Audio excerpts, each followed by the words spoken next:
real estate scripting for the last 20 or 30 years has been garbage, I think. Joe, we can't put that out on the internet. We don't want you to get do you have bodyguards, Joe? I don't want you to get attacked. Yeah. Okay. Well, I've got thick skin. I can handle it. So I think scripting done right and scripting that will win is based on why. Understanding why will help us win. And I just don't think there's been a lot of work put into why scripting. I think any script is better than no script, but I think why scripts significantly will outperform what scripts, if that makes sense. I don't really talk about what, but I'm like, why do we do this? Like, let's talk about Joe's childhood trauma. You said childhood trauma. Like a little kid inside, right?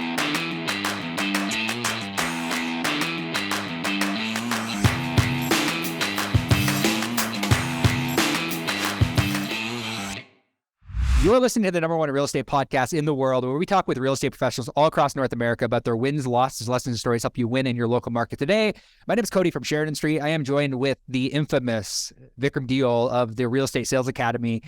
Yeah, and I say infamous for a reason, because for those that don't know, or for those that, he interrupts me like during the intro all the time. So if you're listening back on iTunes or Spotify, or you're watching on YouTube, you can see my death glare towards Vikram whenever I try to start the podcast, and he talks in the middle of the podcast. He knows I'm starting, but for some reason, he always feels the need in order to start talking or go ba ba ba ba in the middle of the intro. So it is what it is. It is what it is. But Vikram, how you doing? Like, how are things? Like, you're in Medellin. I'm in Medellin. We're still in Medellin.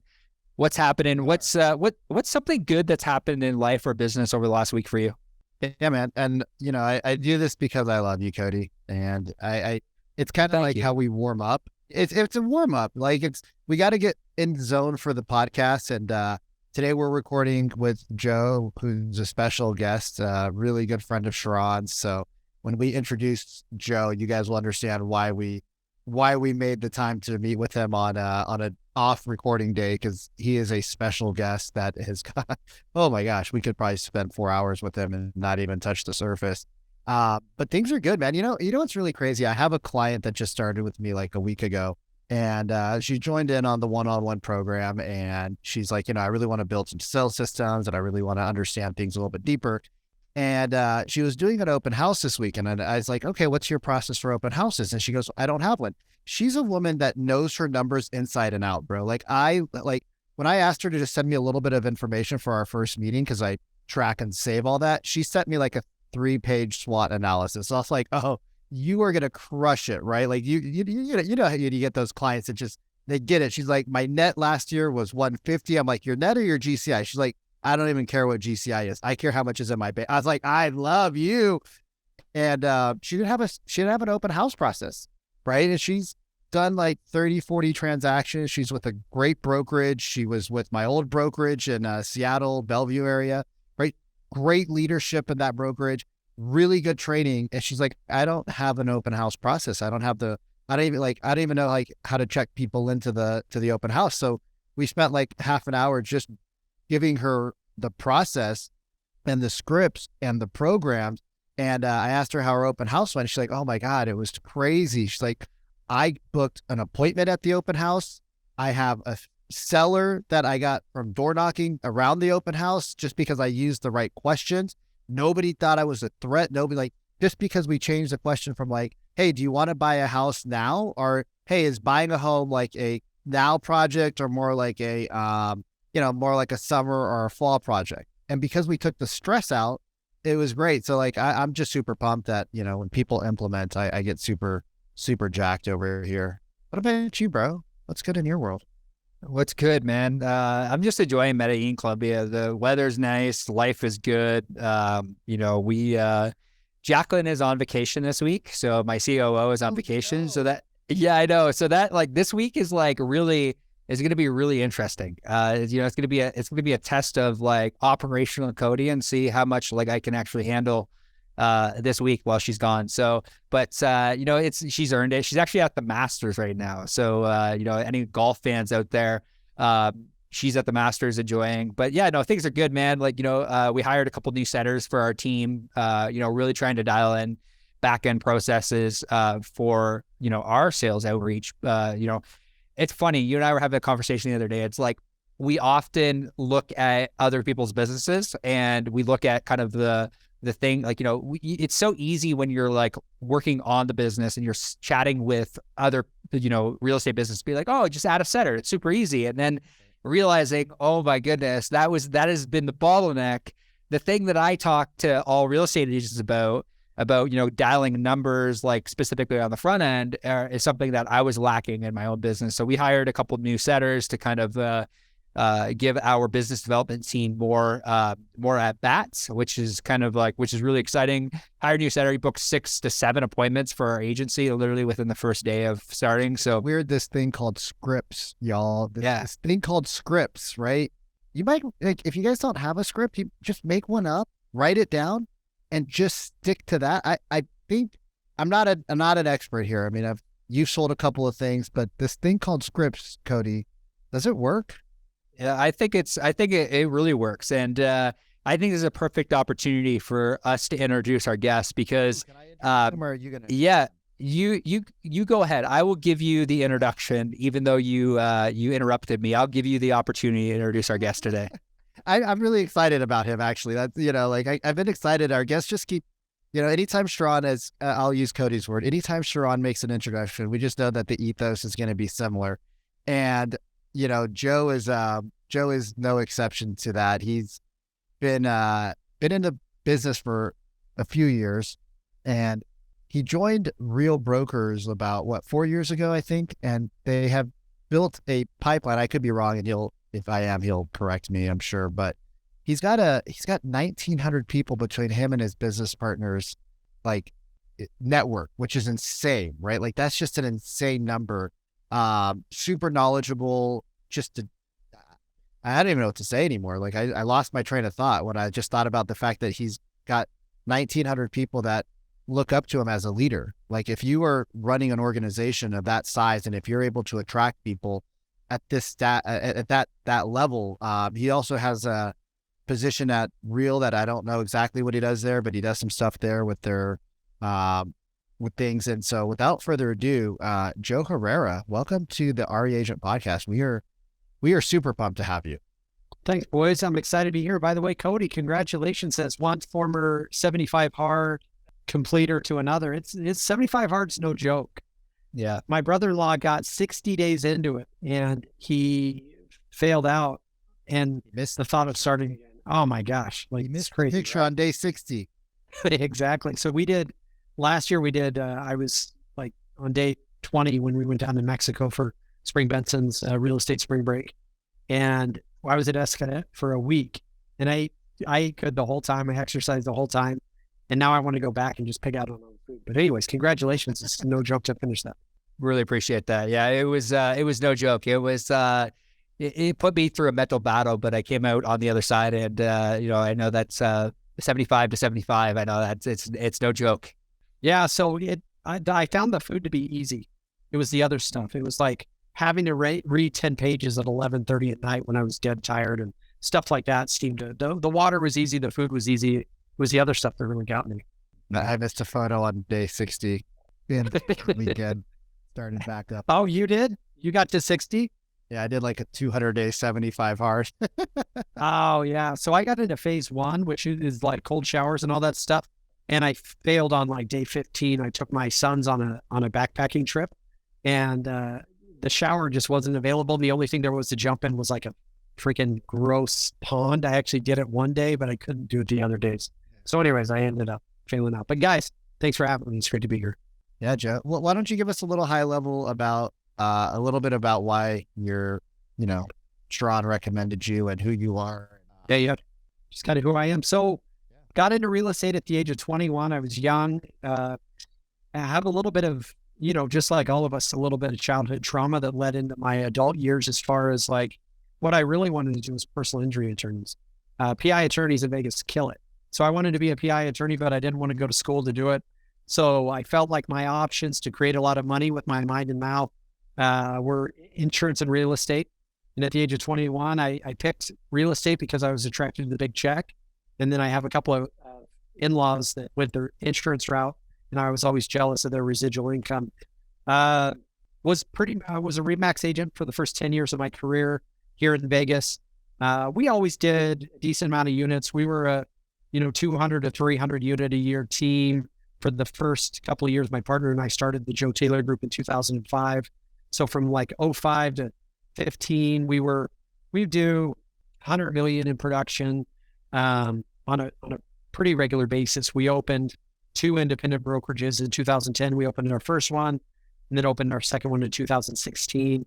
Over the last couple of years, our production's really ramped up. Our team does, somewhere around 1,000 transactions a year. We have some piece of either a lead that gets converted or an SOI deal that we get a piece of, or, transaction management, investment stuff, whatever. So we end up having our hands on about 1,000 transactions a year. We actually went to Real about 20 months ago, maybe a little bit, 22 months ago. So June of 2021. We joined Real, not necessarily planning on it becoming what it's become. Our goal was we had 90 agents at our indie brokerage, and we were like, man, if we could go to 200 agents at Real, it would be a big victory. But I think the need was there in the real estate market. Agents they want to know that they're not working for a brokerage, they're working with a brokerage. And I think Real really resonated that message. I also think a lot of people missed out on EXP and some of the opportunity. I know for me, I saw what I felt were like average executors went and crushed it. Not all EXP agents were average, but there were people that I didn't think were doing extraordinary things that went over to EXP and just crushed it. So we were like, man, if we can go over as average executors to an ecosystem like that in an earlier stage. And so it's been bonkers. So we do that. We invest a lot. My partner runs our investment wing. Last year we did almost 100 properties that we either bought, flipped, wholesaled, whatever. This year, our goal is to do 150. So we've got our hands in a lot of stuff. That is a lot of stuff, and that is a lot of stuff. And a lot of people have that dream. A lot of agents have that dream, especially when they want to start a team in order to kind of get their hands in multiple pockets. And you had mentioned the first place I want to take us is around the partnership, because I think that a lot of people and a lot of agents partner up with the wrong person in the early stages of their business, and then that is why I see a lot of businesses fail. It's like you have two of the same personality types that are working together, or people may me and Vikram have seen two people that are just like should not be partners based on the fact that they both have not sold anything and they have no sales skills. So, when early on in your career, how did you find your partner? You guys mentioned that you've been together for a while. Like, what do you recommend for a team, somebody that wants to build a team and build an actual real estate business with like having, transaction coordinators and buyer's agents? Like, what did you look for in a partner, and how did that kind of come to be? So great question. My first partner in real estate was one of my childhood buddies. We both got into it around the age of 21. We bought a gas station together, kind of a crazy story at auction. We paid 80 grand for it. We ended up selling our position to the bank for like 150. We could have made a lot more money, but pretty quick, it didn't work for two reasons. Number one, I seem to be putting all the deals in escrow. And then number two, spouses matter, and nothing against their spouse, but there was a little bit of, it just wasn't going to work over the long term. And so when Taylor came around in 2004, he's just the nicest guy in the world. I'm a little bit more abrasive than he is. And so we just found that we were, to some degree, kind of yin and yang. Like, full disclosure, in 18 years of partnership, we've never had like a knockdown, drag out like argument. I think there's a lot of mutual respect. I think so for me, partnership comes down to two things, both in marriage and in business. Number one, do you trust the other person? Meaning, like, do you know that their intentions are pure and that they are honorable? And number two, do you believe them to be competent?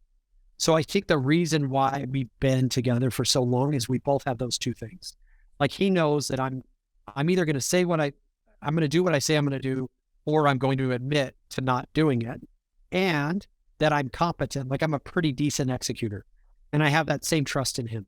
Like I know his intentions are pure. I know he's going to do his best, and I know he's intelligent, and he's a great executor. So I think the issue is a lot of times people partner with out of loneliness because our industry is incredibly lonely. People partner they put a Band-Aid on an axe wound. Like there's a component of their business that's missing, and it's like, oh my gosh, Jill's my best drinking buddy, so if she and I partner up together, we're going to crush it. And then the money, it's always easy to talk about theoretical dollars. It's when real money shows up that the problems get created. I'll tell you, a lot of people questioned our partnership. Like, you guys are both really good. Why don't you just do your own thing? It's in the world we're in now that our partnership is really thriving because we've divided our business up into quadrants, and we each take two, and we really stay out of each other's way. So now that we're having really good success, people are like, I can't believe you guys do it together, but it's easy. It was when we both played the same role that it was a challenge. So like I'm in charge of our retail business and our network. He's in charge of our wholesale or like our investment business and our ancillary services with title and mortgage and solar and all that stuff. So we each stay in our own lane. Now it's easy. But going back to the origin of our partnership, it all was built out of trust and competency. How did you find the quadrants of business? Like when you guys were sitting down and having a conversation and you were saying to each other, okay, like I'm going to take sales, you're going to take this, like I'm going to take the investment, you're going to take this. Like, how did that conversation come to be? And how can other real estate agents that are considering partnering up, how do they define what a quadrant is and what they're good at versus what another partner might be good at? How do they find that?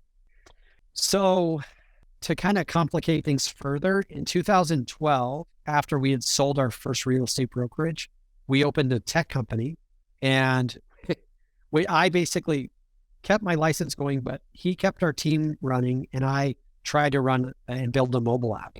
So it had nothing to do with real estate. We raised $1 million.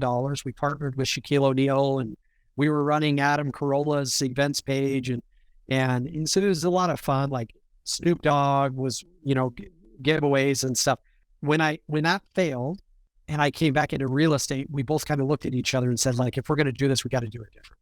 Like, well, I was telling somebody the other day, what's funny about me is when people ask me what I do for a living, I would say real estate, but I haven't written a contract, taken a listing, opened a door in 5 to 7 years. So I told him, I just want to do the things that I love. I'm a marketer by trade. Like if I'm a marketer who happens to have real estate as a product. I love public speaking. I love networking. And so those are the things that I'm passionate about. He is, he's an investor. Like at his core, he loves structuring unique deals and finding off-market properties and putting together purchase agreements. And he's a numbers guy. So our ancillary stuff really falls into his thing. And so I think there's a little bit of a maturation process that goes into it. So depending on how long somebody's been in the business, the fact is you may not even know what you're passionate about until you've been in it long enough to go, well, I know for sure I'm not passionate about driving around and showing 20 houses to people to write an offer that's going to compete with 20 offers. Like, I'm out on that. Until you've done it, you don't know, because it's all exciting in the beginning. Not sure if that helps answer it very much, but I would just say, I think most people think they're good at or they're passionate about a certain thing. And then in reality, their skill set or their desires lay in a completely different area. And until people have been in the business long enough, it would really be hard to define that because you just don't know what you don't know. Yeah, no, that's a good answer. And I want to ask you so many questions on partnerships, but I know that there's so much knowledge that you have. 2-part question. The guys always love me when I do 2-part questions because they're always really in depth. But the first part is like, so a newer team that's developing, maybe they're not doing $100 million, but they're doing like 50 transactions and they partner up with somebody in their office that they get along with. But let's say they're both, 50 deal a year producers. One has a little bit more systems. One likes to work with clients a little bit more. So how would a newer team form? Because I think partnerships are so valuable because our podcast would never work if it wasn't for Cody's stuff. Right. Like Cody's the backbone of this podcast 100%. And he can put things together And I know that he knows that. And we just knew that going into it, that was going to be the arrangement for a while. And then, that works out. But we're very self-aware because of our backgrounds. How would people that aren't self-aware find their system? And then I'd love to jump into sales with you because you have such a big network of agents. So I would say the easiest way to divide a team is between the buyer business and the seller business. Like in its origin, it seems like if somebody has a little bit more passion or prowess around helping structure deals for buyers, and then somebody has a little bit more passion around the marketing and negotiating on behalf of a seller, that's the easiest part, is to say, all right, cool, you take all the buyer business, I'll take all the seller business. I would say that the danger lies in two people doing the exact same. Like my family construction as a person, I've been happily married for 22 years in 2 weeks. It's because we play very different roles. She's in charge of the nurturing and the household. I'm in charge of the income and the producing as a practitioner. Now I know our society is like, would rip that apart and call me a misogynist or whatever, but it's how our family works. Yeah, we call you a great human, no matter what they say. Thank you. So I would say the danger in partnership lies if there's not definitions of roles, because if it's just let me do my best and you do your best, it will never pencil. So there's been years where Taylor has brought in more income than me, and there's years where I bring in more income than him. But because our roles are different, like right now, I'll tell you, most of the income that we take to provide for our families comes from our network, our revenue share. Last year we made $1 million in revenue share last year. So that and our retail business. He's focused on two things, like our ancillary services with title and mortgage and solar and all that stuff is bringing in a little bit of income. But then on our investment business, we don't take anything from it. We just keep dumping into it. And so it's like, that's our wealth creation plan. So right now it's really easy to just say, I'm going to do my stuff and it'll help us feed our families. You do your stuff and it'll help us provide for our grandchildren, like that. So it's easy now.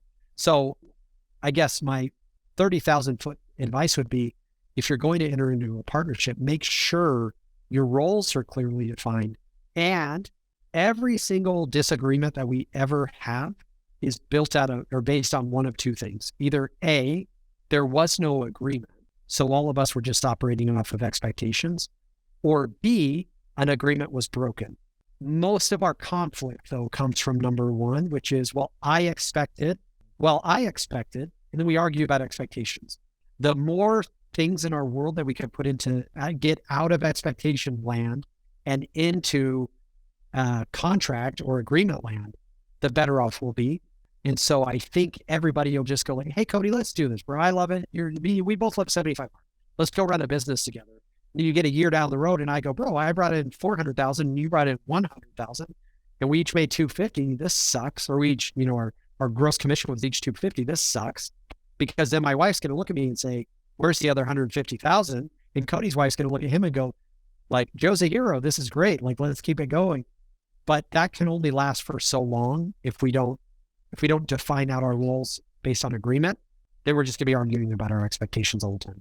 I love the idea of mutual agreements because it's something that we hold true to whenever we enter into even a relationship with a client, or, it's something that I think real estate agents can really use when they're speaking to their clients about, mutual agreements and about, it's like, because when you're talking to a buyer and a seller, it's like they have their idea of what their expectation is. And then obviously you as a real estate agent have your idea of what your expectations are. And it's like, if you can enter into any client relationship or any business relationship with mutual agreements, everything just ends up better. And it's like, that's something that we've really held true to when we run our agency, is like, when we work with agents, it's like, here are our expectations. Here are what you should, like, what are your expectations? Let's draw a line in the sand around how we come together in partnership. So I absolutely love that. And Vikram wanted to transition us towards sales because there's a lot of different things that you're doing from a sales perspective that are converting online leads right now, that are converting, because like,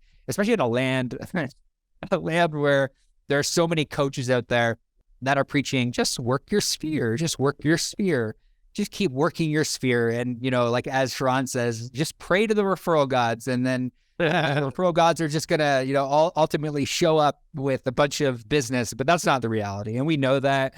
But for some reason in our ecosystem, you see this, we see this, that it's me and Vikram have so many conversations about this over the last year or two about any other business knows that they need a market. But for some reason in real estate, it's the first thing they go to is just work your sphere or just go talk to everyone you know. What is some of your ethos around lead generation, around business development? What are you guys doing that you're seeing as working in this space? And just what some of your thought process around sales conversion and leads? So I would say for anyone so I'm 43, I'll be 44 this summer. The thing that I've come to a realization on is that I can't outrun the fork. It's impossible for me to do enough CrossFit or cycling or anything to burn the calories of an undisciplined diet. The same is true in that you cannot outluck lazy. You just can't. You praying to the referral gods, whatever you want to call it. I used to remember when I would get a referral from an SOI or whatever, it just felt lucky. It felt like this is crazy. They called me because I haven't been doing anything to nurture the relationship. So I am a very firm believer that unless your spouse is the head of the medical board for all plastic surgeons and anesthesiologists in your city, unless your spouse runs the teachers union and you are the one person allowed to hand out flyers, it is going to be impossible for you to build wealth, let alone get rich off of your sphere of influence. Now, you could leverage your sphere of influence in a lead generation platform, but you have to be nurturing those relationships. And so having ran brokerages, you guys have had the same experience where a seasoned agent in the twilight of their career will show up at my brokerage or to talk about joining our team. And they'll say I don't know what happened to my sphere of influence. I used to hand out UNLV basketball calendars and people would put them on the fridge and they would just call me to buy houses, but I don't know where they went. And I would very confidently look them right in the eyes and I'll say, well, I'll tell you what happened to your sphere of influence. We are closing them because we spend hundreds of thousands of dollars a year on Facebook and Instagram and Google and everywhere else to make sure that we can outperform your magnet calendar. And so I'm I know that's not the answer you want to hear. I don't have a solution for you on better magnets. What I have a solution for you on is, proven lead generation systems and things like that. So number one, I think we run data analytics to tell an agent what they're going to have to do in order to hit their production numbers, right? So if somebody wants to close 40 transactions a year, they're going to have to put in a certain amount of work, and they're going to have a certain number of opportunities. So you can't outwork zero opportunities, and you can't out opportunity zero work ethic. You have to have both.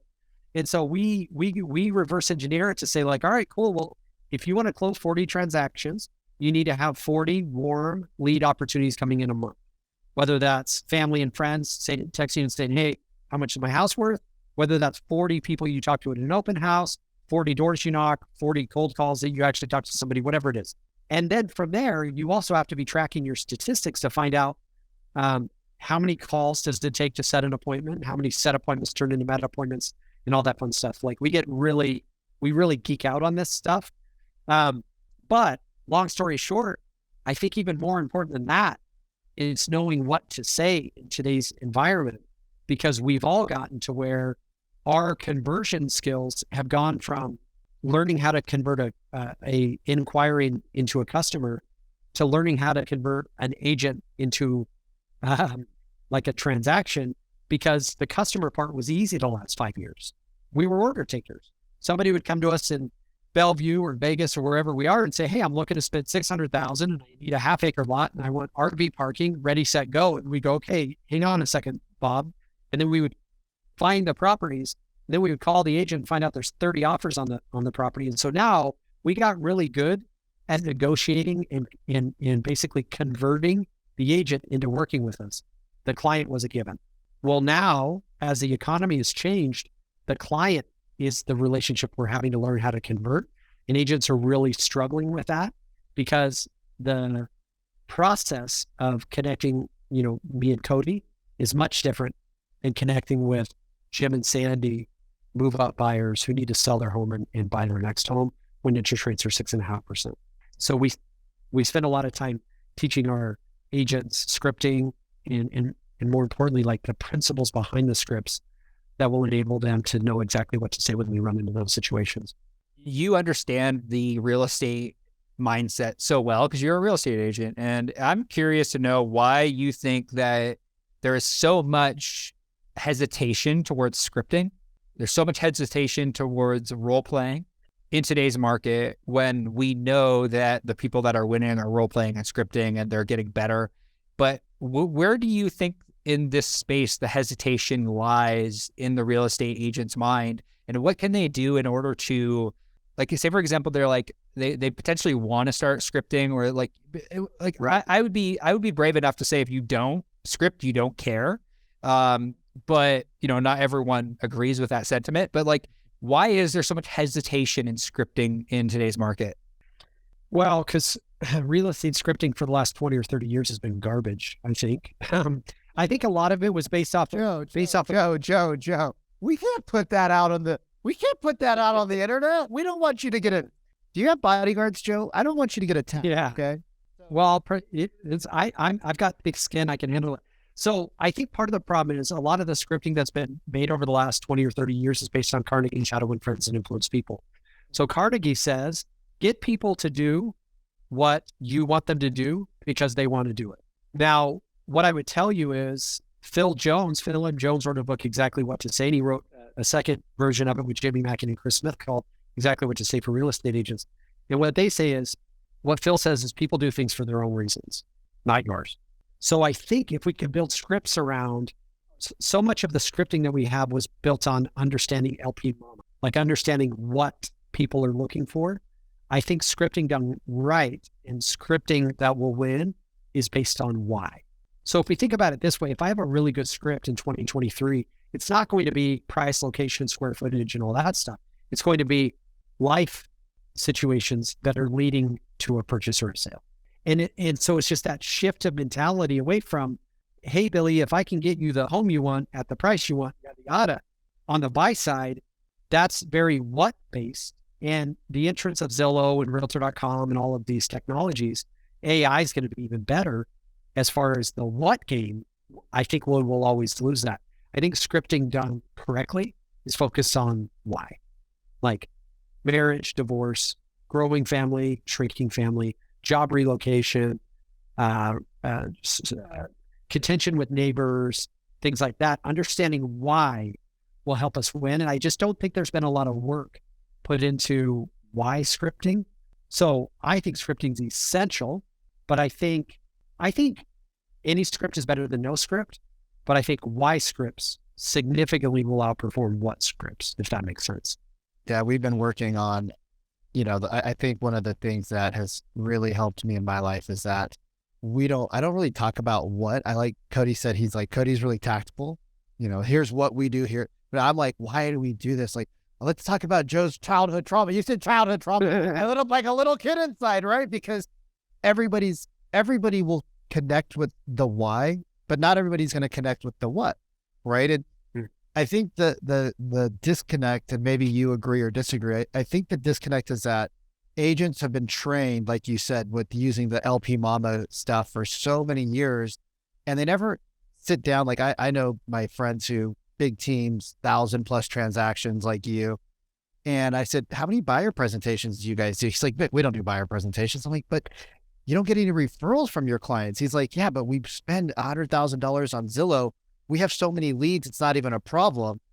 And I was like, at some point, the market's going to shift and your people aren't going to be able to have a conversation because what doesn't matter anymore. It's like you said, if you're a real estate agent, write this down, like exactly what Joe said. Why are people moving in today's age? It's because, well, Vic, that's already happening, man. Like we're like, you and I have had this conversation where like, where the Zillow, like I've seen so many posts in Lab Coat Agents and inside of other real estate groups where it's like, Zillow is not converting anymore. The leads suck. It's like, well, no, your scripting sucks. Real quick, because I want to just tap on this. If you guys ask these questions, right, instead of saying, hey, what are you looking for? Say, why are you looking to move? And you say it in an empathetic tone and you ask about, hey, what's wrong with your current house? Like, what would it feel like to be in a right neighborhood? What would it be like if your kids don't get in the right school district? What would it be like if your parents have to climb upstairs? What's it going to be like if you don't have the backyard and your kids are always gone at the neighbor's house, right? Like, I get it. Interest rates are 7%. They're going to be like this for probably 2, 3, 5 years. Who knows what's happening in the world? But that's not as important as what, like, the why behind why you inquired. And if we can get into the, like, how fast do you want to move instead of like, hey, why did you inquire today about this new property? It's going to change things. Go for it, John. Well, no, I think so. Part of the key behind this is if we think about it along the terms of handling rejection in 2023, we have to, right? One of my favorite questions to pose to a potential client is, it is a script, but it's intended. So here, to get to the root of my problems with scripting, or why I think agents have resistance to it, it's because most scripts are meant to deliver our reasons for things as professionals. Well, did you understand? They'll say, well, I don't know if I'm going to buy because interest rates are so high. Well, did you understand, historically speaking, blah, blah, blah. And so we start vomiting. So saying things to a consumer like, well, help me understand why we're having this conversation in the first place. Because obviously you knew interest rates were high when you inquired on this property. So there must be something going on in life that's causing it, right? So that's a principle-based script that gets to the root of it. Another one, well, what's been your experience? So what I love to tell my guys is, if you call a potential seller and he goes, I'm thinking of selling my house, but I'm going to try to do the for sale by owner thing. We would go, well, Vikram, did you understand that for sale by owners, statistically speaking, blah, blah, blah. Where another question is, well, let me ask you this, Vikram. I mean, obviously the market's different right now. What's been your experience selling a home without an agent in the litigious world that we're in now, where everybody wants to sue everybody for everything? So again, I'm not trying to get you to go like, oh, let me hire Joe. But what I would want my agents to do is ask a question that would get them to go, well, what do you mean litigious?